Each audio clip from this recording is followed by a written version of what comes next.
అందరికీ నమస్కారం. నేను మీ Machiraju Rajesh. Welcome to Rudra TV.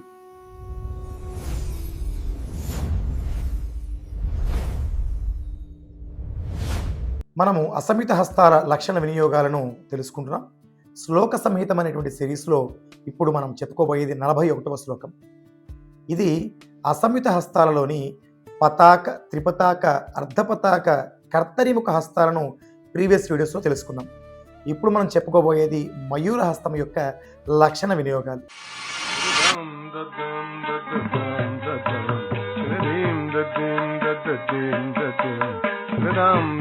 దానికంటే ముందు అంటే శ్లోకాన్ని తెలుసుకునే ముందు క్రితం వీడియోలో నేను చెప్పినటువంటి కర్తరిముఖ హస్తానికి సంబంధించి నాకు కామెంట్స్ మరియు నా పర్సనల్ మెసేజెస్లో దానికి సంబంధించిన అనుమానాలను లేదా దానికి సంబంధించినటువంటి కొన్ని వివరణను అడగడం జరుగుతుంది.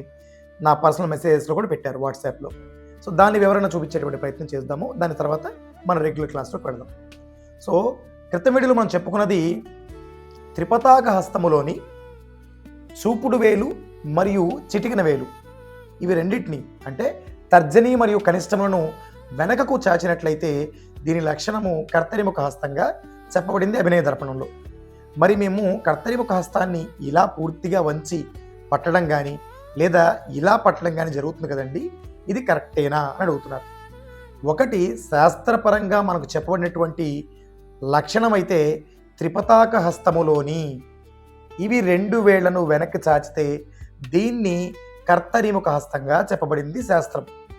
అయితే వినియోగాల్లో మీరు గమనించినట్లయితే ప్రతి చోట కూడా ఈ రెండు వేళ్లను మాత్రమే ప్రస్ఫుటంగా మనకు వినియోగాన్ని చూపిస్తూ ఈ విధంగా జడ చూపించిన, కత్తెర అనే భావన చూపించిన, ఎడబాటు వ్యతిరేకత అని చూపించిన, వంచబడినది చాచబడినది ఇలా చూపించిన ఈ రెండు వేళ్లకు మాత్రమే సరైనటువంటి ప్రాధాన్యత కలిగి మిగిలిన మూడు వేళ్లకు ప్రాధాన్యత లేకుండా మీరు అబ్జర్వ్ చేయవచ్చు మన వినియోగాలలో.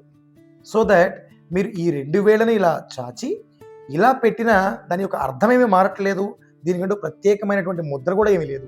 కాబట్టి ఇలా పెట్టినంత మాత్రాన వచ్చేటువంటి మార్పు ఏమీ లేదు. కాబట్టి అది అర్థం చేసుకుంటూ ప్రాథమికంగా ఇవి రెండు వేళ్ళు మాత్రమే ఇక్కడ ప్రాథమికమైనటువంటి ప్రాధాన్యత కలిగి ఉన్నాయని అర్థం చేసుకుంటూ ఇలా ఉంచినా తప్పేమీ కాదు.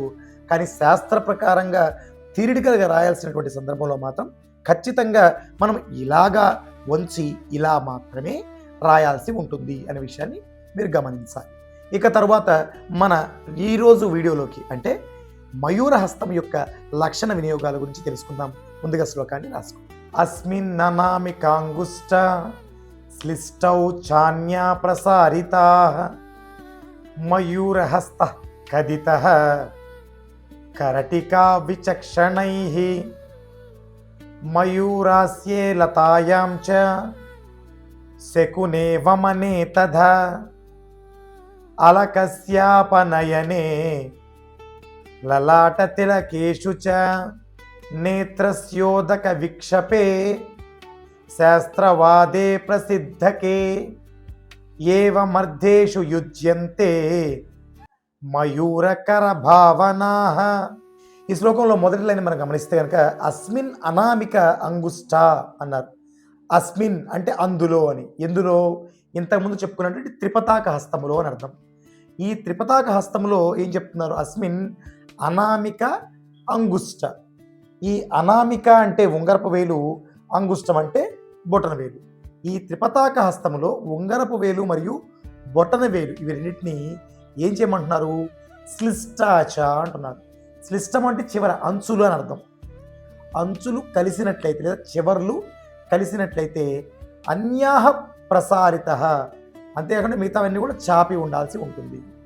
ఇలాగా ప్రసారితాలు చేసినట్లయితే కనుక అది ఏమంటున్నారు? మయూరహస్త కథిత. మయూరహస్తము అని చెప్పబడింది. విచక్షణై కథిత. ఈ విచక్షణ కలిగినటువంటి, ఈ నేర్పరితనం కలిగినటువంటి వారి చేత చెప్పబడింది. ఎందులో వీళ్ళు విచక్షణ కలిగిన వాళ్ళు? కరటికా విచక్షణై అంటే ఇవి ఎక్స్ప్లెయిన్ చేయటంలో లేదా వీటి గురించి ఎక్స్ట్రాడినరీగా వాళ్ళు చెప్పగలిగినటువంటి నేర్పరితనం కలిగిన వాళ్ళ చేత ఇది చెప్పబడింది. ఇంతకుముందు మీరు గమనిస్తే భరతాగమ వేదిభి, నాట్యశాస్త్ర విశారదై ఇలా చెప్పడం జరిగింది. సో అట్లాగే ఇది కూడా ఒక నాట్యశాస్త్రంలో పరిణతి కలిగినటువంటి పెద్దల చేత చెప్పబడిందని చెప్పడం జరుగుతుంది. అది మీరు గమనించాలి.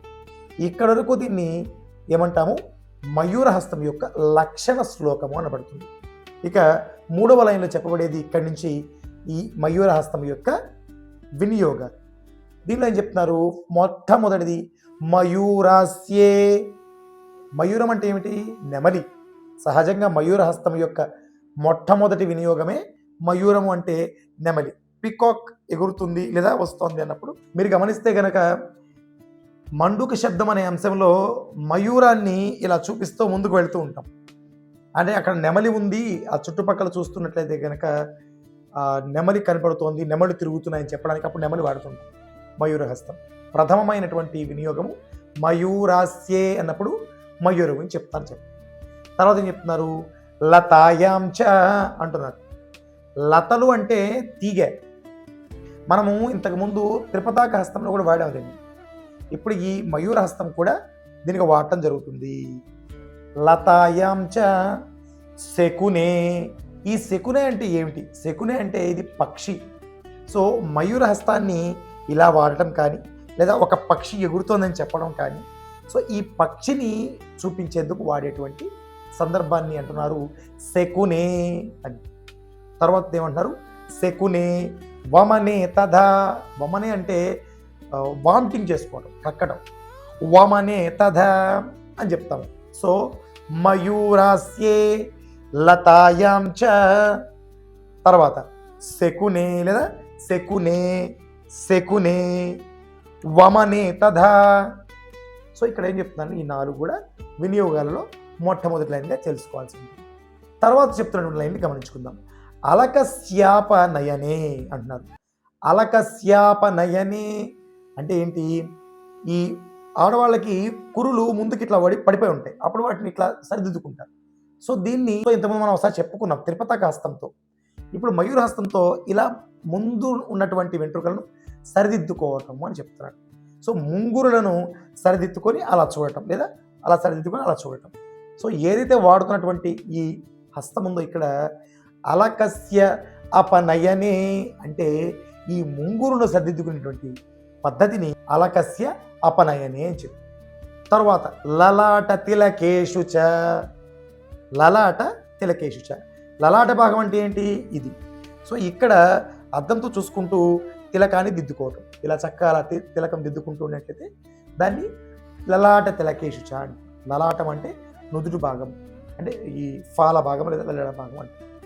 తర్వాత నేత్రస్యోదక విక్షపే అన్నారు. నెక్స్ట్ నేత్రస్య ఉదక విక్షపే అని అర్థం. దాన్ని బెడ తీసుకుంటే నేత్రస్యోదక విక్షపే అంటున్నారు కదా. నేత్రస్య ఉదక విక్షపే. నేత్రము అంటే కన్ను, ఉదకము అంటే నీరు, కన్నీరు.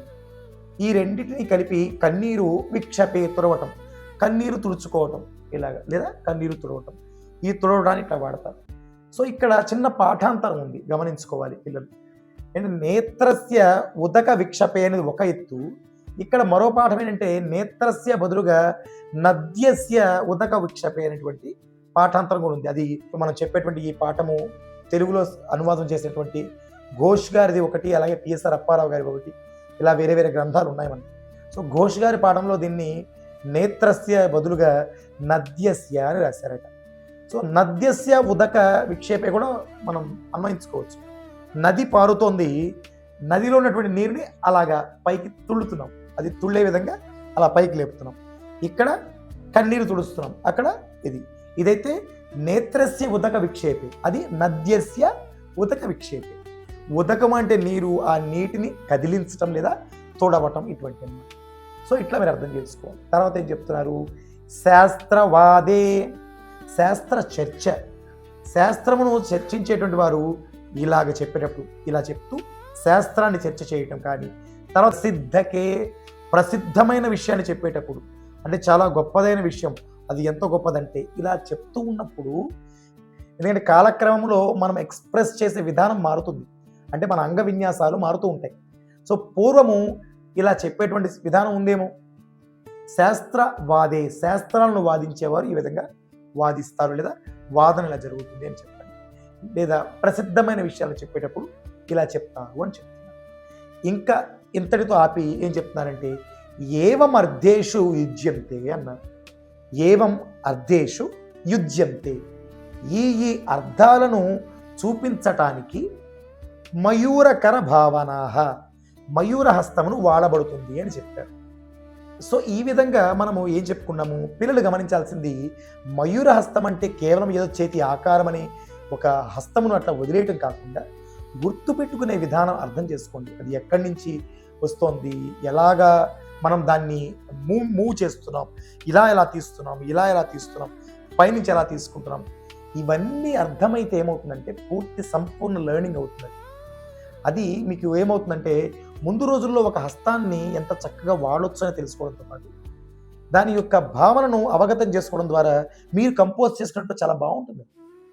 సో ఇటువంటివన్నీ అర్థం చేసుకుంటారని ఆశిస్తూ ఇలాంటి మరిన్ని వీడియోలను ముందు రోజు తెలుసుకుందాం. ఇప్పుడు ప్రస్తుతం మనం అయితే మయూర హస్తాన్ని తెలుసుకుందాం. పతాక, త్రిపతాక, అర్ధపతాక, కర్తరీముఖ, మయూర హస్తం వరకు మనం ఇప్పుడు ఈరోజు వచ్చాం. మరుసటి వీడియోలో అర్ధచంద్ర హస్తాన్ని వివరంగా తెలుసుకునే ప్రయత్నం చేద్దాం. ఈలోపు మీకు ఏదైనా ఈ సబ్జెక్ట్ సంబంధించి వివరం తెలుసుకోవాలనుకున్నట్లయితే కనుక ఏ వీడియోలు కావాలనుకున్నారో కామెంట్ రూపంలో తెలియజేయండి. సబ్జెక్ట్ పరంగా, కూచిపూడి నాట్యపరంగా, నాట్యశాస్త్ర అభినయ దర్పణాల పరంగా ఏ విధమైన వీడియోలు చేయడానికైనా మా వంతు ప్రయత్నం చేస్తాం. అలాగే మీకు ఈ వీడియోలు నచ్చినట్లయితే కనుక లైక్ చేస్తూ ఈ విషయాలని తెలుసుకోవాలనుకునేటువంటి మరికొందరికి ఇది అందే విధంగా మీరు ప్రయత్నం చేస్తారని ఆశిస్తున్నాం. నమస్తే. ఆగండి, కూచిపూడి నాట్యానికి సంబంధించిన ఎన్నో విషయాలను మీ అందరికీ అందించడానికి రుద్ర టీవీ ద్వారా మా వంతు ప్రయత్నం చేస్తున్నాము. ఇలాంటి మరిన్ని వీడియోస్ కోసం ఈ వీడియో కింద ఉన్న సబ్స్క్రైబ్ బటన్ క్లిక్ చేసి రుద్ర కుటుంబంలో మీరు కూడా చేరండి.